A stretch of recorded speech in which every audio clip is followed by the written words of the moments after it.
Tere tulemast vaatama videode sarja Lihvimise profid. Minu nimi on Pavel ja selles videos me soovime tutvustada teile väikelaevade ja paatide hooldamiseks Mirka vahendeid. Ja Kalmer on meil täna külas, on ise neid siin kasutanud ja oskab nendest rääkida. Tere Kalmer! Tere! Mis Mirka pakub paatide ja väikelaevade hooldamiseks? Need on need mingid... Jah, nüüd on meil niisugune Mirka Polarstine Marine sari, mis on siis mõeldud kas siis hooaja lõpus, kui paatid ja kaatrid ja jahid veest välja võetakse, siis nende pindade puhastamiseks või siis, kes on vähe laisemad, siis enne vette laskmist uuesti kevadel puhastamiseks. Et kevadis nagu mina näiteks olen siiamaani oma paadi tegema. Sul on ka oma paati, vaata, sa ju sellest, kui sa seda tutvustasid meil eelmine aasta, sa rääkisidki oma paadiga seoses seda. Aga ütle palun seda, et mis astmetega tegu on, et see on puhastus, kaitse või mis need kõik omadused? Ja tal on nagu kogu sari, et kõigepealt kui me alustame paadi puhastamisest, et kui on ikkagi väga määrdunud pinnad, siis on niisugune Deep Clean on ta nimi, mis on sügav puhastusvahend, et see kantakse peale, lastakse seal natukene aega mõjuda ja siis pestakse survepesuriga uuesti kõik puhtalt pealt maha. Aga sa ei pea lapiga nühkima seda, Võid ka harjaga nühkida ja loomulikult, kui sul on ikka väga must ja ei saa puhtaks lihtsalt niisama pesuga, siis tuleks ikka harjaga kasutada. Aga kui kaua ta peab peal olema? Niisugune 10 minutit. Kas ta leotab lahti siis selle? Jah, nagu keedab välja seda mustust pinnast. Isegi niimoodi, tal on mingi skeemiline reaktsioon. Tal on jah niisugune aluseline materjal või vedelik ja kindlasti, kui hakatakse kasutama seda Deep Cleani ehk seda sügavpuhastusvahendit, siis pärast seda tuleb kindlasti pesta sampooniga üle paat. Et ei tohi jätta ainult selle sügavpuhastusvahendi puhastamiseks, et ta on nii aluseline, et ta hakkab reageerima edasi. Samamoodi, kui teil on paat selle aagise peal, siis see aagise detailid tuleks ka üle pesta uuesti, muidu hakkab roostetama. Väga vajalikud asjaolud, mis sa mainisid praegu. Aga siis ja edasi? Pärast seda sügavpuhastusvahendit on siis paadi sampoon ehk siis tavaline pesuvahend. Sellega pestakse üle.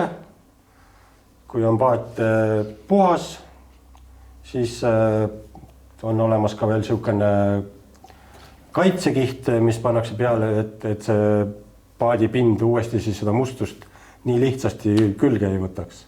Ma ütlen nagu hülgava toimega. Nagu hülgava toimega, aga paljude protsesside käigus on loomulikult veel niimoodi, et pesed paadi puhtaks sügavpuhastuse ja sampooniga. Siis lihvid, kui on vaja, ja poleerid ja siis sa alles paned selle kaitsekihi peale. Aga kas seda kaitsekihta oma ühte kord panna, mitu korda? Ei, ta on niimoodi, et see kantakse peale ja ta peaks 24 tundi umbes siukses soojas kuivas kohas olema enne vette laskmist see paat, et see kaitsekiht jõuaks selle pinnaga nakkuda korralikult. Aga võt sa mainisin siin sooja kuiva kohta, siin Eestis kevadel, kui me siin seda paati hooldame või sügisel, kas see tähendab seda, et võib olla angaaris või mis on pluss 10? Kõige tähtsam on see, et ta jääks mingisuguse vihma või sellise hommikuse kaste alla. Et niisugune 5-10 kraadi sooja öösel, see on väga okei. Peaasi, et talle oleks niiskust märga. Muidu see vesi peseb selle maha. Kas Mirkal on mingid kaltsud ka siin asjaga seotud? Täpselt, et selle pinnakaitsekarbis on siis olemas ka mikrofiiberlapid nende vahendite peale kandmiseks ja puhastamiseks. Ja samuti on svamm kaasas siis sampooni pesemiseks, kui sampooniga paati pesed. Et see kõik on siis täiesti üks... Ta on üks sari, aga neid kõiki asju saab ka eraldi osta. Et on väiksemad nõud, on suuremad nõud, kuidas vaja on. Mul on seostanud Mirka eeskätt lihvimistarvikud, lihvimismasinad. Kuidas nii juhtus, et astusite sutsukase kõrvale ja sinna paadi väike laeva poole? Kuna Mirka on Soome firma, siis teadagi on ju Soome tohutu veekogude maa.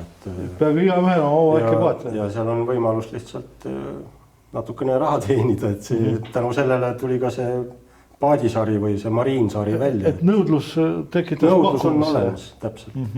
Aga on teil veel midagi peale selle, mis sa siin täna tõid näidata paatide hooldamisega seoses? Noh, selle mariinisarja alla loomulikult kuulub ka poleerimine. Aha, täpsusta nüüd natuke. No, et kui sa pesed paadi puhtaks ja sul on ikkagi seal siukseid tumedaid kohti või ebatasasusi või mingeid väikseid kriime on ja siis sa pead selle välja saama. Selle et lihvimisega seoses. No, kui me räägime näiteks kallitest kaatritest ja jahtidest, kus ikka väljanägemine on tähtis. Et kalapaadil ei ole see nii oluline, aga... Et peab moekas välja nägema, eks? No ikka jah, kui sa oled ikka hunniku raha ära kulutanud selle jahi ostmiseks, siis ta võiks hea välja välimus ka, eks olla, jah. Et tavaliselt seal 800 karedusega, 1000 karedusega võetakse need kerged kriimud välja ja siin meil on 45 pasta, just täpselt niisugune mariin pasta. Sellega poleeritakse üle ja väga-väga ilus pind. Et siin on vaja mainida, et Mirkal on väga hea lihvimismasin. Ma kasutan seda, olen teile siin seda tutvustanud, see on Deros, mis on kerge jahiga ümber käimisel, kui on vaja lihvida näiteks peakõrgusel. Ja. Meil on siin laua peal ka see ei ole. Hetkel ei ole. Et see on väga hea asi. Ja siis Mirkal on ka poleeria.